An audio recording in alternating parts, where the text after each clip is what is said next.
په دې اواخر کې جناب سرور صاحب په دې اواخر کې بعض اقدامات شوي دي چې بیلګې په توګه تنه دغه 15 پیلوټان چې راغلي دي دا یو نیک اقدام بولم. هیله ده چې 3,52,000 شاوخوا موږ قوتونه درلودل ځواکونه درلودل هغو کې هغه سپېڅلې سحرې راجلب و جذب شي او بېرته راوړل شي زمینه د کارو ته فراهمه شي او یا داسې یو هغه مشخصې پاکه سحرې په د افغانستان فعلي هغه کې ځای ورکړي دا اردو کې ځای ورکړي. ولې په دې چې تېر نظامونه سقوط کړلی دی یوازینۍ لاره یې هغه دا وله چې هغو سره سیاسي معاملات صحیح وله. زموږ اردو هېڅ وخت برطرفه نه وله، زموږ سیستم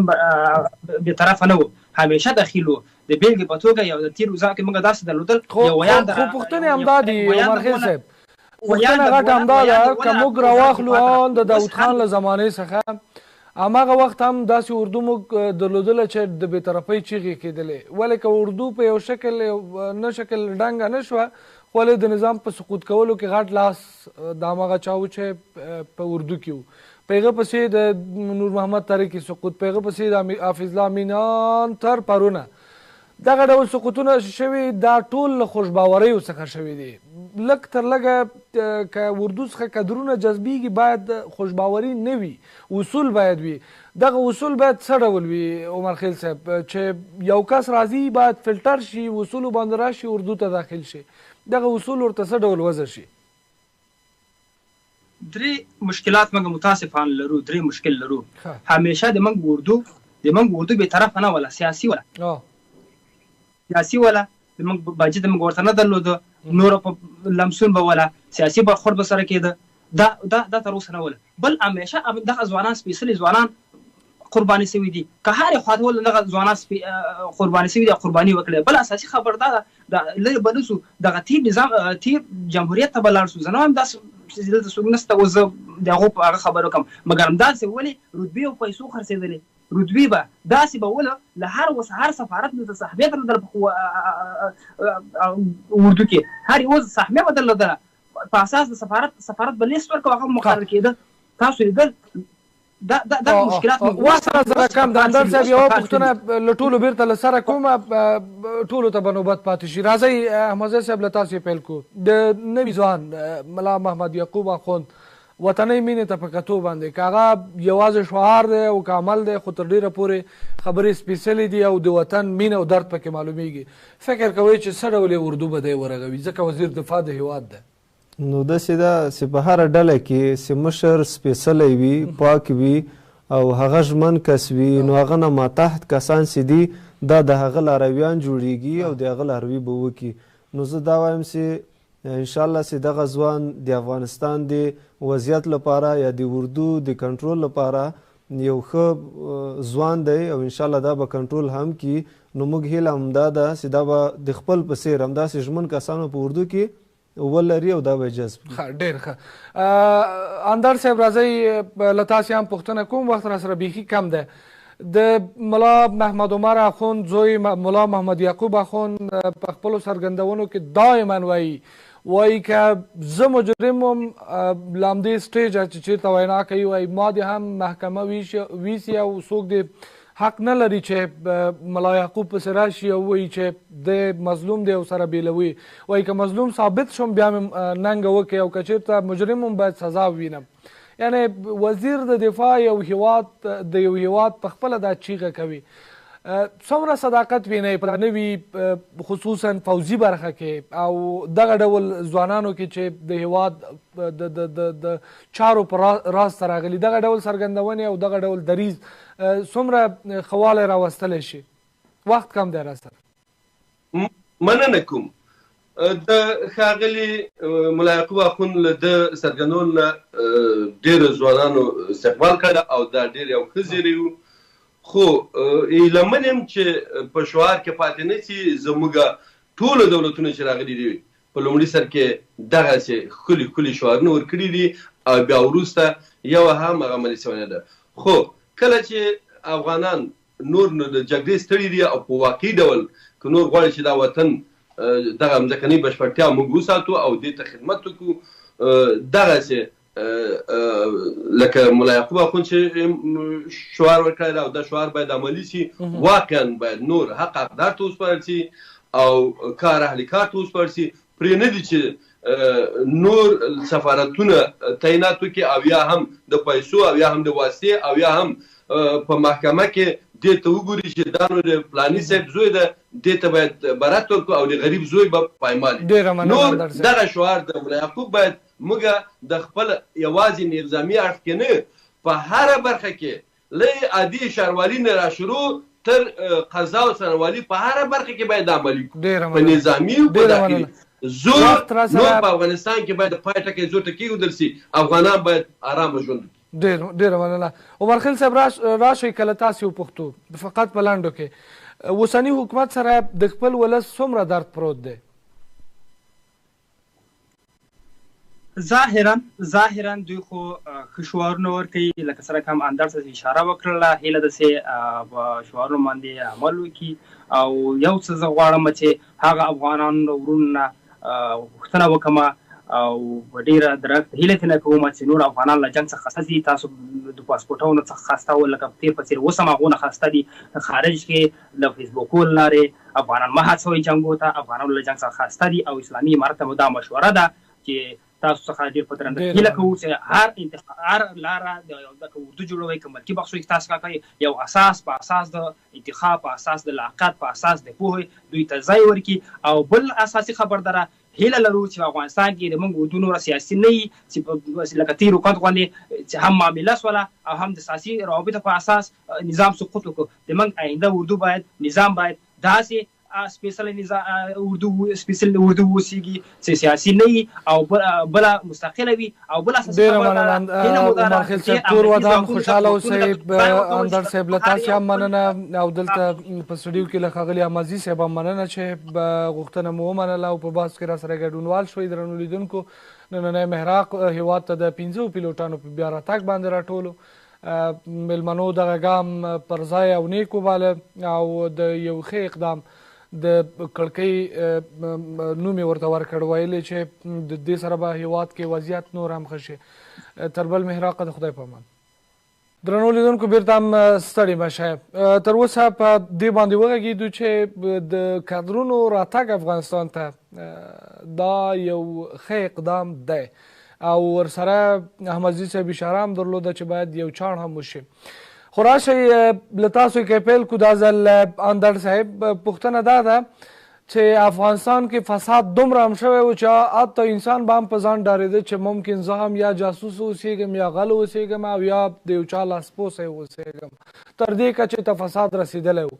که په پارلمان ته به څوک تله شعارونه به دومره پاک وو چې خلکو به په دې ملایکې فکر کوو خو ولې چې کله به پارلمان ته لاړه عمقه به له ټولو زیات بې وجدانه و او که به وزیر شو هم به په لومړیو کې چې د وزارت لپاره لوړه کوله دومره به صفا انسان و چې فکر د کوو چې له ده پورته انسان نشته زموږ سیاسین هم همداسې و چې په آخره کې ملت ته ګوسپندي ملت خطاب وکړ او د هیوادونو ټاپې به یې پرېولې خصوصا هغه هیواد چې افغانانو سره ډېر زیات حساسیت لري ځینو سیاسیونو به ټاپې په ځینو نورو باندې وهلې یا به ځینو ځوانانو باندې وهلې یا به مشخص یو قوم ته خطاب کوو چې تاسو غلامان یاستئ خو ولې عملا بیا یو بل څه ولیدل شول سقوط وروسته د همغوی غېږې ته خلک لاړل او له هغوی مرستې غوښتلې یعنې راځئ په ټوله کې که وګورو دغه ډول کدرونه چې له هېواده بیرون راغوښتل کېږي اندر صاحب وړاندې هم موږ څوک د تاګانو شاهد یو هغوی تاریخ ته بیرته نه ورګرځو خو ولې تاریخ یوه تجربه وي ښه ده چې انسان په ذهن کې ولري ډېر نظامونه له همدغه ډول اشخاصو څخه هم ړنګ شوي حتی بیا خپل سکه سکه ملګري هم وژل شوي دي پکې څه ډول باید اعتماد وشي د اعتماد هغه اساسي نقطه باید څه وي او څه ډول باید کنټرول ورباندې وشي ځکه بیروني استخبارات دومره قوي دي چې نه غواړي افغانستان کې حتی یو بېسواده ماشوم هم ارام خوب ولري ستاسې نظره د اعتماد باید څه ډول وي اندر صاحب او څه ډول باید دلته دوی باندې سار وشي په هېواد کې مننه کومه ګورئ افغانان ټول سره ورونه دي ټول ملتونه او په افغانستان یو بنډه چې هر رقم ګلان دي پکې ګلان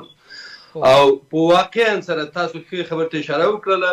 چې دغه سیاسیونو په ټول د دغه نیمه پیړۍ کې او دغه وکیلانو مشران وو اکثرا چې د ملت په سرنوشت باندې لوبې کړي. زموږ ملت ډېر یو قهرمان ډېر یو باتوره ملت ده چې تاسو ګورئ چې په څه رقم ابرقدرتونه نه پرېږدي دوی په وطن یرغلو کې او ماتوي. دا ټول دغه ملت بچیان دي، دغه افغانانو بچیان دي جنګېږي. دلته احزاب سیاسیون نه دي چې خپله کوم چف و دم لري، همدا د افغان بچیان دوی سره جنګېدلي دي. نو ډېره ښه خبره همدا ده چې موږ باید ووایو زه خپله یو لوستی انسان یم، مګر زموږ 90 سلنه همدا روشنفکره طبقه، همدا سیاسیونو، همدا خلکو چې د ملت په سرنوشت باندې لوبې کړي او دوی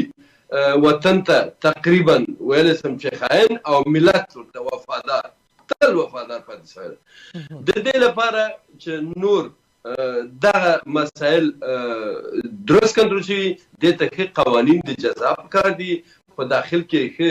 امنیتي قوانین پکار دي، قوانین شته دا باید پلي شي. د وطن خاین د خلکو لپاره په خیانت هغه باید په جزا ورکول شي تر هغو نورو ته عبرت شي.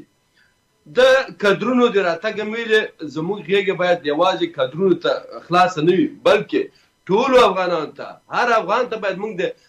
قدر په سترګو وګورو لکه مخکې مې ویلې، او هر افغان باید فکر وکړي چې دا بیرته چې راځي دې وطن ته ژمن او دې ته شرایط آماده شي. زموږ هغه زموږ د استخباراتو باید ډېر ښه فعال اوسېږي. کله چې لکه د نورو هېوادو استخبارات فعال اوسېږي اصلا دغسې بحث ته بیا ضرورت نه کېږي. هغه که محصلین لېږي د محصلو په ډله کې باید خپل نفر ولري، تر هغو وګوري چې کوم هغه محصلین چې په مثلا په امریکا کې زده کړي دا د تحصیل نه بغیر نور څه اړیکې لري، آیا دې وطن ته وفادار ده؟ دا د استخباراتو او د وطن چې د لېږلو وخت کې هم پخوا هم په هر حکومت کې کمیسیونونو، دغه کمیسیونونه یو شاګرد یو محصل چې ښه لایق و لېږه به د هغه به ټول هغه اړیکې او د هغوی کورنۍ به یې وڅارله چې دا څنګه کورنۍ آیا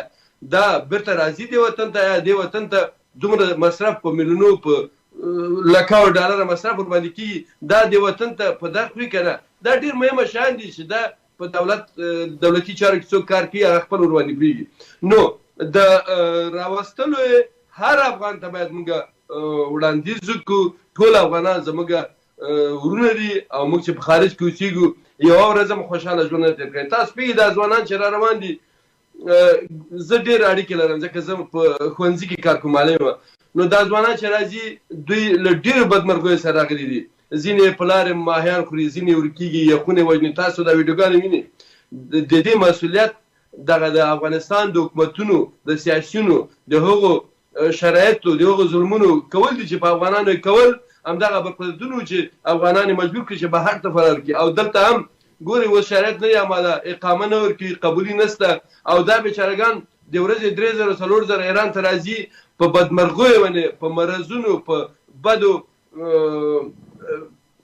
اعمالو باندې ککړېږي. د دې لپاره دې مخنیوی باید وشي. د ټولو افغانانو لپاره باید موږ هغه چې په افغانستان کې د اول هغو ته او بیا چې له بهر نه راځي د هغوی مطابق د قانون د هغوی حقوق باید اعاده کړو او هغوی ته ښه شرایط آماده شي. ډېر ښه. راځئ عمر خیل صاحب له تاسو که دا پوښتنه وکړو، هېواد د ټولو ګډ کور ضرور دی، خو ولې بیا د کور ته ځینې وفادار وي او ځینې وفادار نه وي. ډول ډول اشخاص موږ په هېواد کې لرو. ډېری هماغه د سقوط په لومړیو ورځو کې یا د سر له ویرې او یا ورسره د نورو یا د یو هوسا ژوند په هیله یا د نورو یا د یو چانس په توګه باندې چې ژوند کې ورته مخته شوی و، هغه چې د امریکا خوبونه ډېرې ویني، د هغه له خاطره لاړل امریکا او یا نورو هېوادونو ته لږ تر لږه هلته ځای پر ځای شول. خو ولې ځینې شته چې هلته اوس هم په کمپونو کې سرګردانه شپې او ورځې تېروي. څه پکار ده ټولو کدرونو ته چې له هېواده بیرونه پراته دي، وضعیت څه ډول په هېواد کې وینئ؟ پکار ده چې بیرته هېواد ته راشي او که نه ښه ده چې په کمپونو کې هم پراته وي، همالته د سرګردانه شپې تېروي؟ مننه. اول خو زه یو څه باید ووایم، وایي کسی که نان دهد فرمان دهد. دا په تېر حکومت کې معلومه وله چا بسې کومه به روزل کومه کې به کول. لکه مخکې ډېر قدرمن کار ورته اشاره وکړله. نو بیا به تړل کېدل. اساسي خبر په اول کې دا ده، زه ستاسو خبرو جواب درکړم مخکې له هغې نه. اساسي خبر اول په دا کې دی، موږ باید اردو نظام د هوایي قوتونه داسې باید وګورو چې خپل چا باندې تکي نه وي، چا نه کومک ونه غواړو. دغه باید بېطرفه که هر څه وي، دغه عوایدات د افغانستان څه عوایدات چې دي دوی نه باید جوړ شي او ښه منظمه شي. بل خبر دا ده د هر افغان، هر یو مسلمان، هغه څوک په افغانستان کې چې اوسېږي د افغانستان دي، ایماني او وجداني وظیفه ده چې خپل د وطن لپاره، د وطن د لا ترقي او پیشرفت لپاره، د یووالي لپاره راسي او یو بل ته لاس ورکړو، یو بل ومنو او تیر چې هر څه هغه نه تیر شو د یووال د منافعو لپاره کار وکړو. درسته ده بعضې خنډونه به وي، دوی ویر لري، د اسلامي امارت نه مو د افغانستان حاکم نظام نه مو دا هیله ده چې دوی ته زمینه د راتګ فراهمه کړي، دوی ته د ډاډ ورکړي او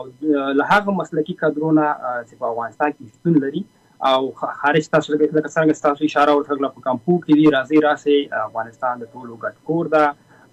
د افغانستان د یووالي لپاره، د افغانستان د پیشرفت لپاره او تر څو موږ نور هېوادو کې یو. موږ تاسو ته جواب ټولو ته معلومه ده، هغه څوک د موږ ماستر او دکتورا ځي والا چې ځي هغه خارج ته ځي، هغه بل زندګي له صفر شروع کوي، د هغوی دکتورا، هغه لیسانس، هغه ماستري، دغه اسناد د هلته قدرت نه خوړل کېږي، هغوی هلته عادي ژوند کوي، عادي انداسې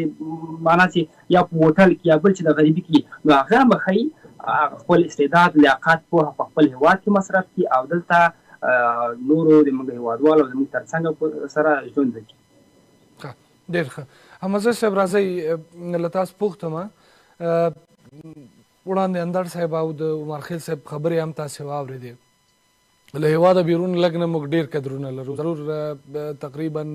100 میلیونه موږ مهاجر په پاکستان او همداسې په ایران کې لرو او ورځ تر بلې دغه شمېره نوره هم لوړېدونکې ده. 3000 افغانان د ترکیې د یو چارواکي په وینا باندې چې هره ورځ د ایران له پولو څخه اوړي او تښتي. ولې دغه ډول یو بد انګیزه په ځوانانو کې موجوده ده؟ ستونزه چیرته وینئ؟ حکومت ملامت دی؟ ځوانان پړ دي؟ او کنه د اروپا آرام ژوند خوبونه او کیسې دومره خوږې دي چې ټول ځوانان فرار ته اړ کړي دي؟ نو دلته ګورئ څو ستونزې شته دي. یوه ستونزه دا ده چې موږ تاسو د افغانستان د ملت یا په خصوص د ځوانانو دا ستونزه ده، دوی تل د بهر شوقیان وي، دوی تل یو ډول داسې خوښوي چې باید دوی له هېواد نه ووځي. هغه کسان چې بهر کې دي نو که هغوی څومره سخت کار کوي یا څومره زخت کار کوي نو بیا هم هغوی په دغه میډیا کې نو یو ډېر ښه لباس سره یو ډېر ښه ځایونو کې هغوی عکسونه اخلي تر څو دغه ملګري دوی وویني، نو دوی هم په یو ډول هڅېږي، دغه ته یو شوق لري چې باید لاړ شي. او دومره مسله مجبوریتونه هم شته دي دلته. ځینې کورنۍ دي چې هغوی مجبوریتونه لري، که چیرې دوی د کورنۍ یو کس بهر ته لاړ نه شي، هلته کار ورنه کړي، نو دوی دغه د ورځنۍ چارې چې دي یا ژوند چې ده دا په مخ نه ځي، یعنې په هېواد کې کار نشته ده. د کار نشتون هم دا یو لامل دی چې دلته شته ده. نو تاسو په دغه د تیر نظام دغه د کار نشتون دا د تیر نظام یوه ثمره ده، دا موږ ته راپاتې ده، داسې ثمره هم نسو ورته ویلی ځکه داسې ډېر یو بد ټکی داسې موږ ته راپاتې، ځکه په هغه وخت کې داسې بنسټیز کارونه ونه سول، دلته فابریکې جوړې نه سوې، دلته داسې کارونه ونه سول چې نن ملت په هغه کې بوخت وی، هلته کار کړی وی او همدا ډول حکومت ته هم عاید راغلی وی، خو داسې یو کار ونه سول. نو څه دې لپاره چې حکومت په لومړیو وختونو کې دی نو یو څه دغه د کار نشتون هم دې لامل ګرځي چې دغه خلک دې لاړ شي. نو په کار دا ده چې د حکومت لپاره چې دوی د ډېر زر د کاري زمینه برابره کړي، د کار ځای دې برابر کړي، د کاري چاپریال دې برابر کړي، تر څو ځوانان په هغه ځایونو کې په کارونو بوخت شي، تر څو بهر ته ولاړ نه شي. لکه څنګه چې اندړ صاحب وویلې موږ د افغانستان هر وګړي ته موږ اړتیا لرو، که هغه لوستی دی که نالوستی دی، په بېلابېلو برخو کې موږ هغه ته اړتیا لرو او دا د هغه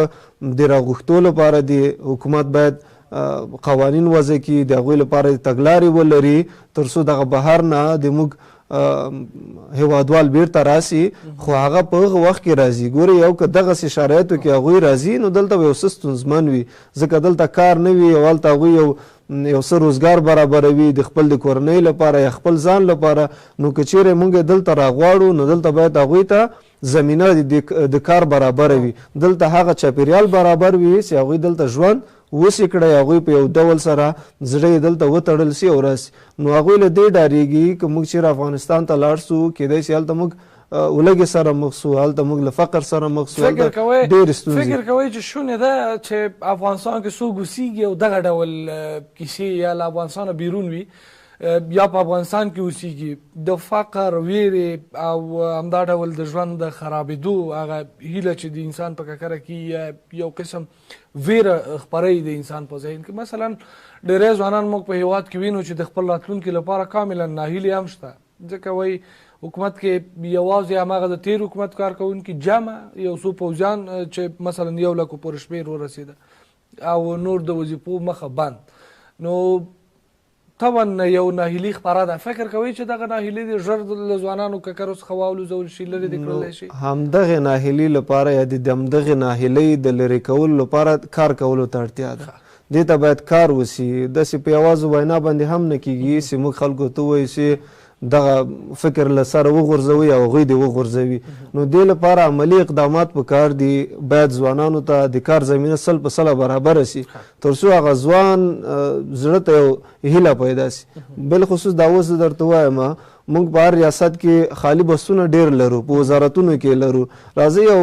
داسې یو کار د حکومت وکړي، دلته یو څه بسونه رقابت ته ورکړي، لکه پخوا په سیر سیول لوستي کسان ول هغوی به بیا دې کې ازموینه ورکوله، دوی به جذبېدل. که چیرې دغه لړۍ یو ځل بیا پیل سي نو دلته به د کدرونو لپاره د لوستو ځوانانو لپاره به یو څه هیلې پیدا سي چې اوس به هغه موږ به بیا بس لپاره به ازموینې ورکوو او هلته به موږ جذب کیږو. نو که چیرې موږ یوازې بیا روابطو ته ګورو یا یوازې بیا دې ته ګورو چې څوک پیژني نو بیا هم موږ ستونزو سره مخ کوی سي. نو د دې لپاره اړتیا هم دا ده چې د ډیری بستونه سیسته دي دا اوس خالي سوي دي په وزارتونو په هر ریاست کې سي دي، د هغه لپاره د داسې یو برنامه جوړه سي چې په هغه کې د ازموینې د رقابت پر ډول راشي تر څو ځوانانو لپاره هلته زمینه برابره سي. یو څه د ځوانانو بیا هغه کنټرول ده چې دوی بیا فساد ته مخه نه کړي یا د نظام خلاف کارونه کوي، بیا هغه بیا کنټرول کیږي. په هر اداره کې د هغه د کنټرول لپاره هم باید کار وسي. ډېر ښه. یوه لنډه دمه بیرته راګرځو خپرونې ته. بسم الله الرحمن الرحیم. ملي دفاع وزارت وایي 15 افغان پیلوټان د حکومت په هڅونه بیرته هیواد ته راستانه شوي دي. د ملي دفاع وزارت له لوري په خپره شوې اعلامیه کې راغلي چې په هیواد کې د نوي حکومت د کار له پیل سره سم دوی هڅې پیل کړي چې له هیواده وتلي کدرونه او پیلوټان او نور هغوی چې د هیواد په درد خوري او باید هیواد ته خدمت وکړي او خدمت کول یې اړین دي بیرته هیواد ته راستانه کړي. سرچینه وایي چې په همدې لړ کې د افغان هوایي ځواک 15 پیلوټان بیرته خپلو دندو ته ستانه شوي دي. دوی ملي دفاع وزارت له سرپرست سره کتلي او هغه ترې مننه کړې چې بیرته هیواد ته راغلي دي. سرپرست وزیر دوی ته ډاډ ورکړی چې د کار بشپړ فرصت به ورته برابروي. همداراز یې پر نورو افغان پیلوټانو کدرونو هم غږ کړی چې په هیواد کې پاتې شي او د پیاوړي نظام په جوړولو کې ونډه واخلي. تر دې وړاندې عباس ستانکزي، له هغه وړاندې رئیس الوزرا او په ورته وخت کې بیا امیرالمؤمنین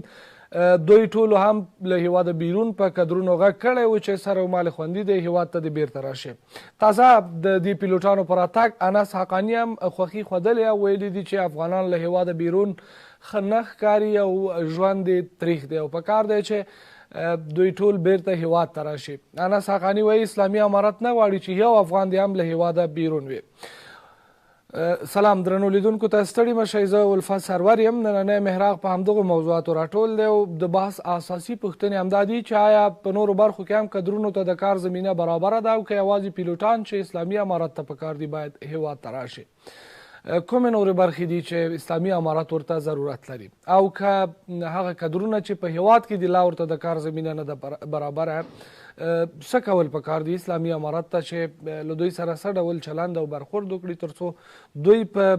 کار شاملېدو سره هغوی چې له هیواده بیرون دي هم زړه ښه کړي چې هیواد ته بیرته راشي. یوه موضوع چې نړۍ هم ترې خوشحاله ده هغه د تیر نظام کارکوونکي دي چې اسلامي امارت ورته وخت ورکړی دی او ټول په کار لګیا دي. اسلامي امارت ته نور څومره پکار ده چې دغوی ته قدر ورکړي او نور کارکوونکي چې له نظام بیرون پاتې دي نظام ته را داخل کړي تر څو د هیواد لپاره خدمت وکړي دا او دې ته ورته هغه موضوعات چې له هیواده بیرون افغانان ورسره مخ دي ټول په ننني محراق کې رانغاړو په محراق کې را سره درې ډېر درانه میلمانه ښاغلی احمد خان اندړ د سیاسي چارو پوه له سویډن د سکایپ له طریقه او جمعه خان عمرخیل د عدالت غوښتونکو د شورا مشر له بلخه د سکایپ په لیکه او ښاغلی محمد نعیم احمدزی د سیاسي چارو پوه دلته په سټډیو کې را سره میلمه دی شروع د بحث له تاسو سره کوو اندړ صاحب راځئ دغه ګام څومره مثبت ګام دی چې 15 پیلوټان هیواد ته راستانه شول فکر کوئ چې د اسلامي امارت غیږ همدومره پراخه ده چې هغوی چې نور هم له هیواده بیرون دي هغوی ته هم په هیواد کې ځای شته او کولی شي چې هیواد ته راشي څه ډول یو ګام بولئ دغه د 15 پیلوټانو راتګ سلامونه ښاغلی الفت سرور صاحب تاسو ته ښاغلي عمرخیل صاحب ته او ښاغلي احمدزي صاحب ته او ټولو خپلو هیوادوالو ته وړاندې کوم زما له نظره دا ډېر یو ښه ګام ده چې دغسې تشویقونه وشي او زموږ کدرونه بېرته راشي خو له بده مرغه ډېر زیات له بده مرغه په دې 15 کلونو جګړو کې زموږ ډېر ولس چې هر یو باید قابل قدر وي او په قدر یې حساب کړو نو په دې حساب دا اوس چې تاسو وینئ د ترکیې د سره صلیب مشر په کابل کې اعلان وکړ چې د ورځې له 3000 تر 4000 افغانان د ایران خواته د افغانستان مهاجر کیږي ګورئ اسلامي امارت ته پکار ده چې دغه افغانانو ته چې راستان شوي دي مطابق د تعلیمنامې او اصولنامې د عسکري هغوی ته خپل ټول حقوق ورکړي تر هغو زموږ نور کادرونه که پیلوټان دي که تخنیکران دي او همداسې که په ملکي بخش کې دي او که داسې د پولیسو افسران دي د پیاده پوځ افسران دي دا ټول باید تشویق شي خو د اسلامي امارت همدا اوس باید دغه ځوانانو چې په ورځ کې له 3000 تر 4000 پورې افغان ځوانان مهاجر کېږي د دې مخې نیولو لپاره باید ډېر څه کارونه وکړي تر هغو پرې نه چې زموږ ځوانان مهاجر شي او د مهاجرت لړۍ دا داسې نه ده چې دا خلک له شوقه مهاجر شوي دي دا که قدر ده او که غیر قدر د افغانستان کې ټول خلک لوستي نه وو موږ 8 میلیونه مهاجر په مختلفو هیوادو کې لرو 3 میلیونه په پاکستان کې 3 میلیونه په ایران کې 2 میلیونه په نور هیوادو کې لکه اروپا او امریکا او کاناډا او همداسې شرقي اروپا روسیه کې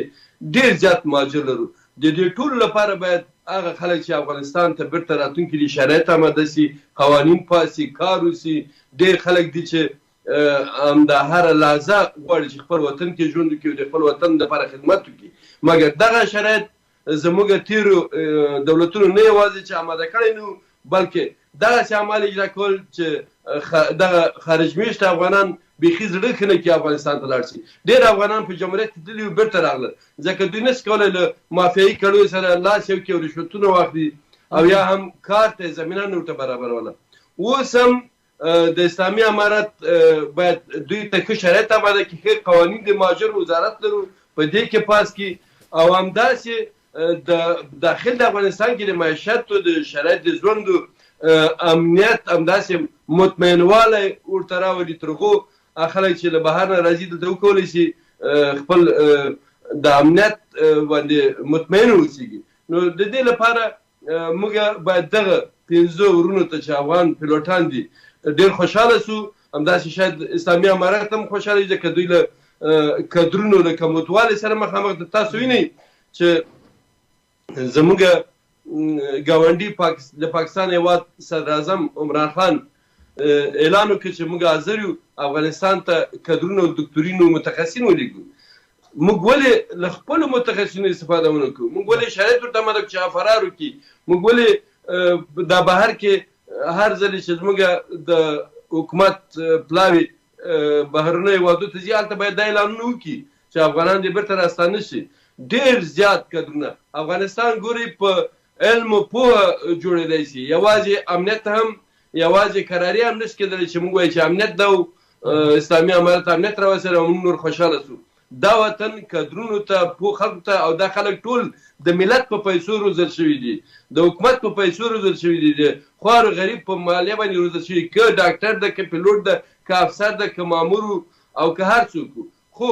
موږ باید هغه عام ولس افغانانو له یادو نه باسو چې هغه مهاجر دي د ټولو لپاره باید په یوه سر ګورو همدا اوس له شانه تر ګدا پورې چې افغان مهاجر ده هغه زموږ ورور ده موږ هغه ته باید یو رقم قوانین ولرو نه چې هغه څوک هم په کار دی هغه ته خوشحالي وکړو او نور افغانان مایوس کړو ټولو ته باید ښه شرایط عمله کړو مننه ډېر ښه راځئ عمر خیل صاحب له تاسو که وپوښتو چې آیا اسلامي امارت دا کدرونو ته ضرورت لره او که کدرونو هیواد ته ضرورت لره چې دا هیواد ته بیرته راستانه شوي مننه سلامونه او نیکې هیلې اندر صاحب ته ستاسو درون مېلمه حافظ صاحب تاسو ته اول خو به د اسلامي امارت دغه نوی اقدام او پنځه افغانان چې موږ راغونه چې تشکیل کړي دي او راغلي دي اقدام بولم هر اقدام باید وستایل شي واقعا د قدر ده یو څه زه غواړم چې ووایم چې متاسفانه د موږ د هغه په کله چې نظام سقوط وکړو د موږ 2